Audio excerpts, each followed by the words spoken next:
everybody, this is your host Sandhya and I welcome you all to a Traveler's Touch. I have with me Mrs. Jayashree Ravi, who is an interpersonal life skills trainer and she has mastered the art of meditation. Well, ladies and gentlemen, not just that, she has also cracked the formula of living the life successfully by being just happy. Hi ma'am. Ma'am, I get such good vibes from you. Can you give me one tip that I can attract all your goodness? Very simple.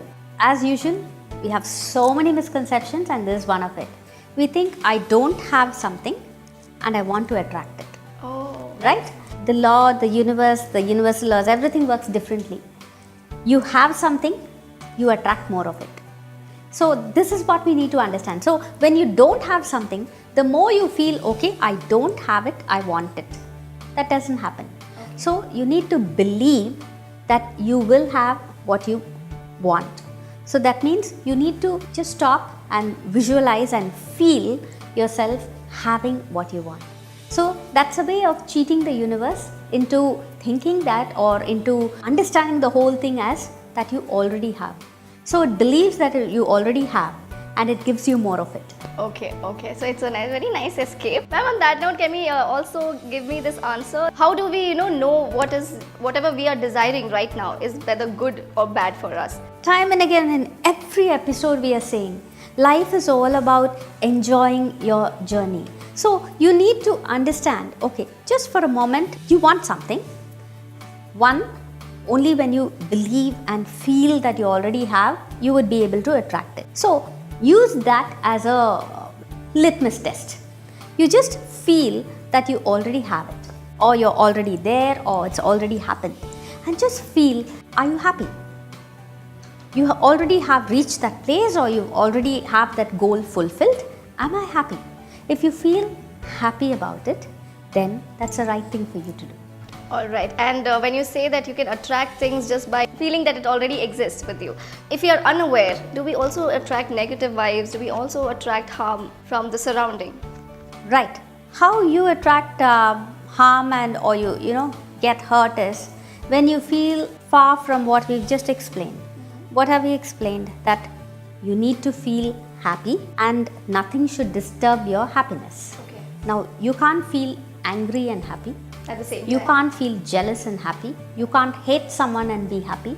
So which means any negative emotion means that you're not happy. So you're going to attract more of what you have, in the sense, if you're angry about something, you're going to attract situations and circumstances which is going to make you all the more angry. If you're jealous, you're going to attract something which is going to make you all the more jealous. So rather, you give up these negative emotions. And how do you do that? By understanding happiness is a precondition, the process and the result.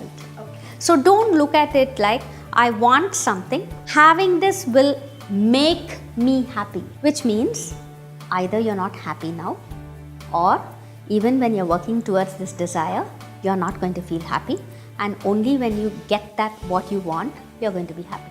So ma'am, a lot of people say that, oh my god, I should have said that at that time. Or when they fight with somebody, they all have this blotted up anger, and when they feel about it that, if I say this, I'll be calm, I'll be peace, only then I'll get mental peace, only when I, hurt that You person. want to vent it out. Vent it out, yes. Okay. Not really vent it out is very emotional feeling, rather going to that person and hurt back. That, see, this is what you did to me and this is what I'm doing back to you, now I'm in peace. Do you think it's right? See, again, another person has harmed you and you feel this person has harmed me. He is responsible for the hurt that I feel. Okay. Right? Yes. So this is one more of the misconceptions that we need to let go, because we are responsible for every little situation that you're in. Okay. So I'm not saying that you have done something that you deserve to be hurt by the other person. What I'm trying to say is there are two things. One, we have done things which could be in this lifetime, or it could be in the past lifetimes which we don't know. When it is with regard to past lives, yes, we may know about, we don't know about it rather. Even with regard to something during our lifetime, most of the times we are not aware of what is that we have done something wrong. So how do you protect yourself is the point, and that is like an armor that you wear. So it is a protection, it is a shield. And how do you build this shield is by loving a pure soul unconditionally. So what happens is, when you love a pure soul unconditionally, you're strengthening your shield, right? And in this world with so many misconceptions, we don't know what is right and wrong. I don't know what I'm doing is right and wrong. I don't know whether the other person, what he's doing is right and wrong. How do I know that he is a pure soul? Right. So that is when we say pure souls are, children below the age of 4, and they are pure souls. And another, we advocate meditation, which is meditating on the self, which is a very simple thing, though the word seems so big. You just need to feel happy and grateful, and you need to focus on your heart chakra, which is the seat of your soul.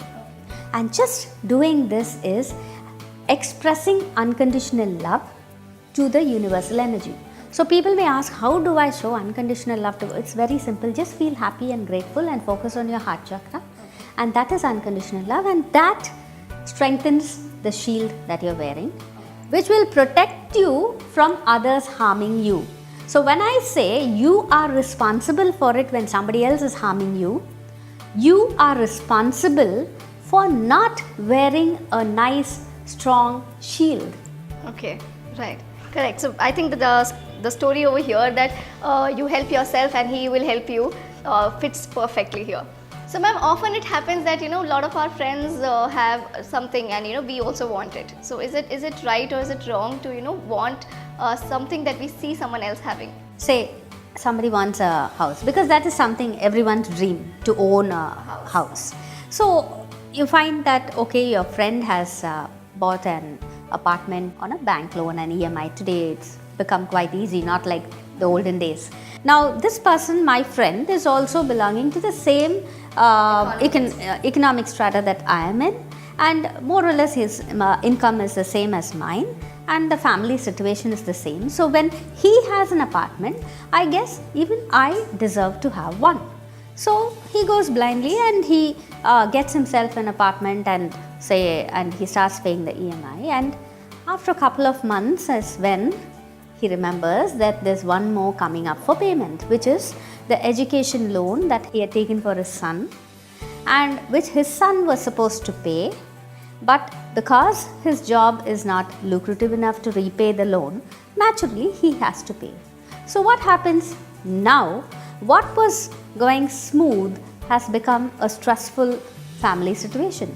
So long he hasn't been complaining about his son, but now he feels his son is not responsible enough to get himself a job. Just think, even when you feel you deserve, just give it a second thought. Suppose he had just taken some financial advice, somebody would have said, it's not that he doesn't deserve it.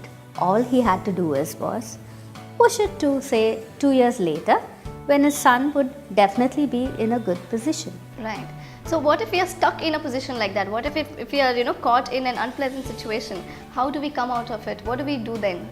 The point is, our attitude is, when we get into a mess, we want to escape it. Right. Which means just get out of the situation like magic. Okay. Right? We are not thinking about solving the situation. Reason, we always feel, if I'm in this mess, I'm not responsible for it. Because naturally, why would I do something which would put me in an unhappy situation? So it's not possible. I couldn't have done anything wrong in this lifetime. If at all, it is something to do with my previous lives. So it is always past lives which is responsible, and I am not responsible, and you try to escape it. But whether it is your past life or it's your this life, whatever the situation, you need to solve it in the now. And your intention should always be not to escape the situation, but to get done with it and solve the situation. Okay, so I would say that if your life is a little messed up, take responsibility and solve it. So friends, whatever questions you have, you can also post it as comments right below this video. Please subscribe to our YouTube channel to stay connected to some interesting tips from Mrs. Jayashree Ravi.